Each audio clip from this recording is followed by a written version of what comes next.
All right, I'm here with Trent Warnke. He's of Rivian. What is your title exactly? Senior Director of Energy and Charging. Okay, so he's the man.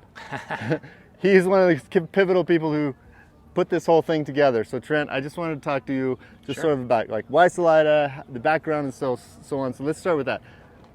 Give us the background of this particular site. Yeah, so we've been working for many years with the city, as they mentioned earlier, and it's just a great jumping off point for venturing in Colorado, right? It's a great city, an awesome little downtown, and a great place to stop to get a charge. So we basically focused on our adventure network ensuring customers can get out to do the things they want to do. You guys are a great example of that with your videos from last week, and we need to... we broke a shock, but... And it's getting fixed. It's getting fixed. But Rivian did the good thing, and they repaired all the damage under warranty, which was the right thing to do. It's all we can do is take care of our customers, and that's exactly what we're doing with charging. And the reason we're doing charging is the customer experience needs to be there. Yeah. And I know you guys have experienced charging other places, and we want to make sure that some of those challenges you've had are fixed with using our Yeah, network. well, I will say, generally speaking, I've had a very good experience with charging. There have been several times when a charger was broken and I had to move over to the other one and so on, but that happens. Oh, Ryan's saying, not had a good experience. Ryan's saying he is not. You can come a little closer if you need to. So I've had a pretty good experience, generally speaking. I mean, but there have been a lot of glitches here and there. One of the things that I'm excited about is that this is a proprietary network, which I know some people complain about, but at the same time, what does that give us? Like, it gives us the ability to do what? A lot of things. So first of all, right, you'll ensure that you've got a place to charge, right? You're only competing, let's say, with other Rivian customers for now. And then the other thing that's really important is it's integrated with your ecosystem, right? So we did all the hardware, we did the back-end software, like we did on the truck. So it's a match made in heaven. They're designed together. And so that experience will be perfect and seamless. You just drive up, plug in, walk away. Yeah, because I know, and Ryan here's behind the camera, we've had problems with overheating, with Electrify America and some other chargers thermal limiting, and those kinds of things. So you expect that that's not going to be a problem here? Or? Yeah, we've thoroughly tested, and our engineers are here. You should actually talk to some of them as well to talk about all the detailed, thorough testing we've done on both the dispensers themselves here, which actually get the power to your truck, and then over there, those are the power cabinets. So that's doing the actual conversion to DC, and so. We've tested both those components extensively in heat chambers up to really high temperatures to make sure that we don't have those same kind of cooling issues that you're seeing out in the field. Have you seen, what's some of the speed test results have you seen charge-wise? Well, I don't want to spoil any surprises, so I want you to pull your truck in. We're going to charge it later. But we're north of 200, which is a good place to be. Good. And in my opinion, it's not just about peak power, it's about how long can you pull power. Right. And one of the best things about the way we've designed the system is from low state of charge, up through the mid to let's say 60%-ish. Right. You're going to pull that really high current, high amperage, 200 plus kilowatts, which to me then shortens all your charging time. That's a really important part. Well, that's awesome. So one thing that we wanted to do this in front of this truck, partly because this happens to be a pull through for a trailer, and I know firsthand that pulling a trailer and with the Rivian and trying to charge is not always a fun experience. We had to disembark a trailer a few times, and one time it didn't end well. But here it's nice to have the pull-through. I presume that that's part of the plan. Yes. And I know that the one in Bishop, my family lives there, so I know the one in Bishop also has a trailer pull-through. I scoped it out a couple times. So you're going to see the majority of our Rivian Adventure Network sites have trailer pull-throughs. Okay. There are some locations that are more metro central that are going to be tough to do that.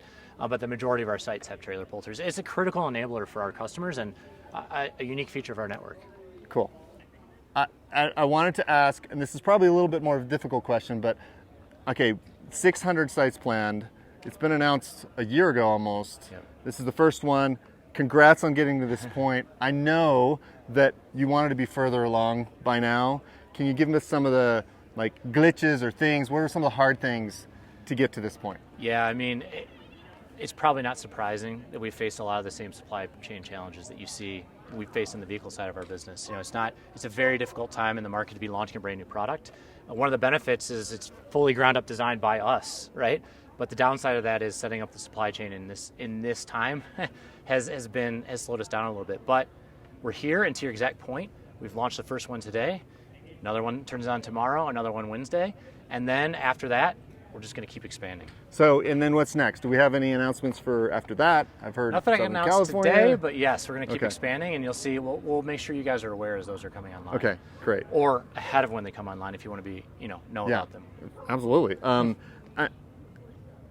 of the Rivian Dad channel is the dad part, right? And I know that you're dad, and Yes. you were talking to me about this last night. You have an R1S. That's right. Tell us about what this means for you and for your kids, and how you see all that stuff coming together. Oh, it's super exciting, and being a father is a humbling experience, as you know. And I have three children under six and under. Oh, you're in the trenches. Oh, so it's a Me tough too. time. And so for me, it's really important to have a reliable network that I can be sure when I get there the chargers are going to work. That's a really important thing for me as a father. And then again, like maximizing the charging speed to minimize the charging time. But like we talked about yesterday, when I have 3 kids, getting them out, going to the bathroom, getting a quick bite. Last road trip we did last week, like the charging was done before I could get the kids back in the car and get going. Yeah, So that happens to me a lot, actually. It's nice that that's not the barrier, right? The charging is not Yeah. the barrier in those road trips. And so Right. the R1S is a great road tripping machine, just like Yeah. the R1T, but I couldn't ask for a better kind of family car. And I found with kids especially, it's okay to stop now and again. In fact, I find it's kind of a good excuse. Well, we got to stop for an hour and let the kids actually unwind out. all the way. Get out. Sometimes it's an hour, and that's unfortunate. But at the same time, like you say, sometimes that hour passes fast, and you go past where you wanted to go, and yet you still get to your destination just fine. That happened to us. The story I was just telling, like I added more charge than I meant to because we were just like still doing things, getting the kids back in the car, and I'm like, I got home with like 80 miles of range. I'm like, I didn't need to pay for that extra 80 miles of energy. I could just charge at home. But yeah, no, it's nice to kind of pull charging out of being the limiting factor. But to your point, one of the enablers of that is amenities. So one of the things we focus on in our charging network and sites we pick have great amenities, like being near a store, a Starbucks, a downtown where you can grab a bite to eat, Moe's to grab a... So you've made conscious choices to be close to things, of course. Really That important. would make sense. Really important to find the right site. Yeah. For us, and you talked about numbers and rollout, and we are disappointed we're not further along at this point, but it's so exciting what we have ahead of us, and we've been very intentional on where we're locating, which I think in the long run is going to be the biggest benefit for the customer. Well, my wife works in the energy industry, and as she always explained, siting is really hard. Getting all the paperwork done is really hard. We understand that it's taking so long. Obviously, we all want it further along than it is. So, but I have a couple more questions. Can you tell me a little bit about the interaction between the user and the charger? Like, how do we pay? Is it plug and play? How's that going to work? Yeah, so right now the chargers are all free, which you can see, and I want you to pull your truck in and plug in. And, so they'll be free for some time here, just as a thank you to our early customers and because we're just opening the network.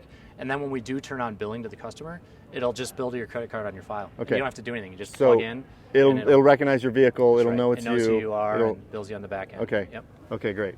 And I have one important question. This is very important to me, and you mentioned this when you were talking a little earlier.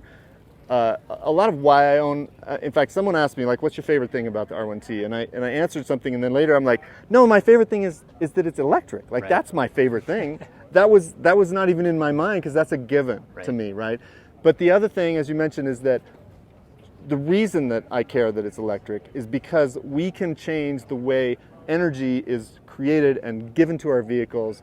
And that's going to happen not just at the chargers, but before the charger. So tell me about that. Like, I know that you have a plan, and I know. Tell me about that. It's super important. So, like, if we zoom out again and think about, okay, we made trucks. That's great. People love them. Okay, now we're doing charging because that enables those adventures. People need that to use their trucks. But it goes, just like you said, well beyond that. We need to go up the value stream into the electricity production and make sure that any electricity that's powering these chargers is from renewable sources. So we're doing that a couple different ways. First, we've already committed that all of the charging done through our charging networks will be with 100% renewable energy. So we'll use a mechanism called matching, and we'll buy renewable energy to match all of the energy we've used. Okay. But we're going beyond that as well. So that's like trading credits for... Yeah, renewable energy certificates, if you want to get into the weeds on it. Yeah. Mm-hmm.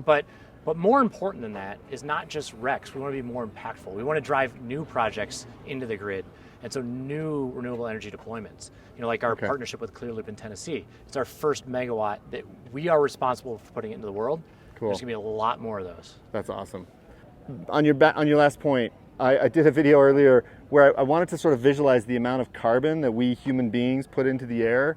And I did all the calculations, and it turns out every year human beings put in the equivalent of 400,000 fully loaded aircraft carriers by weight into the atmosphere every year.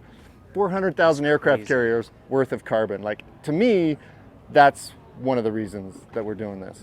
You're exactly right. And what RJ, our founder and CEO, always says, one of the things the talking points he uses, which is absolutely right, is, we've in the last 100 of 200 years, we've already released over 50% of all the carbon that's accumulated in the ground for the last, whatever, 100 million years, however long it's taken to accumulate that. And we as humans in the last 200 years have put half that back in the atmosphere. So we have to do something. Yeah. And so this is a start. It starts by building products people want, that they'll buy, and then powering them with renewable energy. Right. That's how we do it.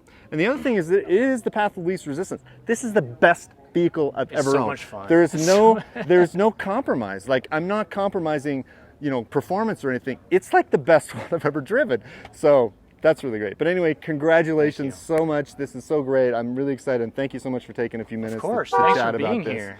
Yeah, What a great now we place gotta to launch. Yeah, it is amazing. Get up in the mountains. We will. Enjoy Colorado. We will. We Thank gotta you. we gotta see if we can plug in now and All get right. some charge. Thank you.